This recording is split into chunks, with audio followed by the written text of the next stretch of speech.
So it just keeps getting worse for Christian McCaffrey. We get news that he's coming back and that it's on the horizon early November.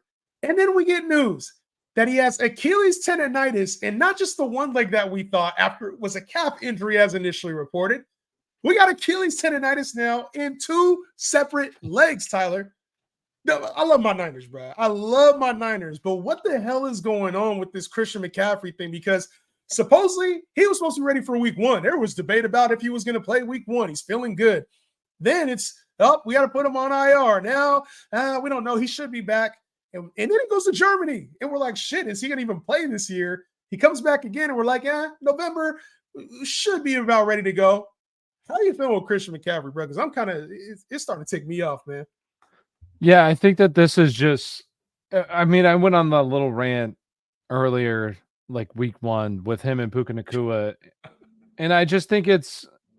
I feel the same way. Like there's just too much money on the line here for this kind of stuff to be happening. But it also happens in like the NHL, NBA sometimes with injuries too. Like it's kind of even worse. But it's just there.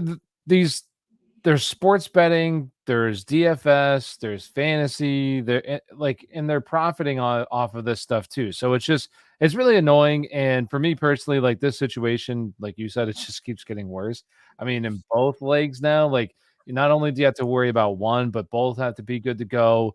I don't know I'm no doctor. I don't know what the significance of a possible when guys have like ACL tears and they're coming back, a lot of times they end up injuring. I don't know if it's their hamstring or something like that. Something like that, yeah. They are at a higher risk just because the muscle's weak. So I don't know if there's like situation like this just is. It's really unfortunate if you drafted CMC this year, honestly. But who knew? It's a tough Like, it's one of those situation. things. It's just nobody knew. Unfortunately, It's a tough situation. And I think the shitty part is like we were going through the offseason thinking like, okay, like we know there's some risk here with CMC. Yeah. But then it was like, okay, you still take him. And then it wasn't the fact that it was like, oh, this is an Achilles issue in preseason and training camp. They weren't like, this is an Achilles issue. It's a calf. He's going to be back in a couple weeks. It's good. So there was already like some concern about, okay, we know CMC, he's older, he's banged up, but like how serious is his calf? And then the thought process is like going into our drafts at least. And like you mentioned with betting, you're like, okay, he'll be back at some point soon, probably ready to go for regular season. Achilles is a whole different injury. Yeah. And the one concern that I have, especially like as a 49er fan, is how serious is this thing? You go to Germany, you're missing already a good portion of the year. Are you at risk of like rupturing this Achilles on both of them? Like, is this a career-ending type injury? Like, where the fuck do we stand with CMC? That's the issue I have. And yeah, Jordan Mason's playing well, but he's not CMC. And I think, unfortunately, for the Niners, it's, you kind of give this established sense of hope. Like this false sense of like, we're good to go. He'll be back at some point. But it seems like this thing just keeps getting more dire and dire as the season goes on.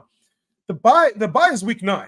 And I kind of feel like that's a big telling point. If CMC can come back week 10, then I think you're fine. The Niners are good. There's maybe some increased risk. And like you said, we're no doctors. But on the other side of this thing, what if he's not back even after week 9, bro? I mean, I'd be worried that he's not even coming back at all, at least for for fantasy. And the other thing too is like they say November. I mean, do you trust anything that they're saying? Like even he's saying, like there's no way that you can trust this situation whatsoever. So even if they're like, yeah, we're gonna prep for week 9 after the bye, he's gonna be back. Like there's no way I'm trusting that as of right now. So it's just a shitty situation that is really unfortunate because it's like one of those things in fantasy football, like when guys fall down the draft board, you're just kind of sitting there and you're like, I got to take him. Like he's falling. And it's like probably, maybe you like Breece Hall, maybe you like Bijan Robinson. They were already off the board when you were up. So you're sitting there and you're like, hey, I'm pick 8 and CMC somehow still here. Like, and I really don't like him this year, but I'm going to take him here. And it's just like, even if you did take him and you didn't want to take him and you're kind of stuck in this predicament right now, hopefully you had Jordan Mason. And if you didn't, it's an unfortunate year, unfortunately, for you, but it is what Let me ask you this, because I think this is one of the bigger, obviously, issues that somebody's going to have that drafted. It's, do you hold him? Do you sell? Do you like buy him? We're not doctors, and I don't think we're trying to give out injury advice, but we do we do have fantasy teams and we are savvy fantasy players. So we have to kind of go in this in one direction or another. Like it's a pivotal moment. You can't just sit on your hands when there's opportunity, and you can't panic when maybe, there's some things in your face. But I would say this, week 10 is probably the target point for me. Me personally, I think that they're talking about an early November return, which would pin him at like a week 7, week 8 return. I think that week 10 against Tampa, there's week 11 against Seattle as well. I think week 10 against Tampa, right after their bye, is a good chance for them to get maybe CMC 3 to 4 weeks of just limited work, split backfield. Could create a buying opportunity for Christian McCaffrey if somebody is purely panicking and wanting to get rid of him. I wouldn't treat him as anything more than like a top 12 running back. But I think if I could sneak in like somebody maybe just around like the James Cook, Travis Etienne, that kind of range, I might be interested in moving for Christian McCaffrey, who does have upside. It's just tough to give that up right now.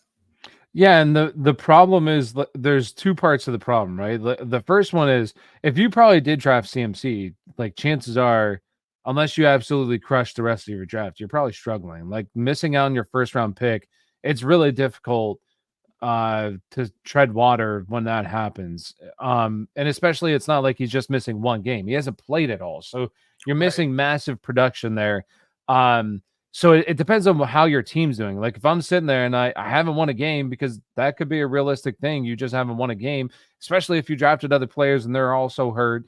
So for me personally, like if I'm in that situation, I'd be just trying to move them. And I'm trying to move them. Like I'm looking for the team. Like I said this last time, I'm looking for the team that's like hasn't or is undefeated, only one loss. And I'm trying to ship them off for like, and I'm trying to think, because the other problem of the situation is like, who actually wants to buy him and what are they actually willing to give up for him? Like that's the biggest problem, is that like you're looking to see, all right, are you going to settle for like maybe they sell J.K. Dobbins, but That's would anybody even sell that's J.K. Dobbins?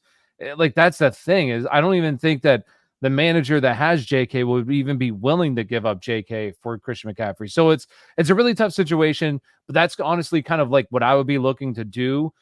Or just shooting your shot. Be like, all right, hey, I love Chase Brown.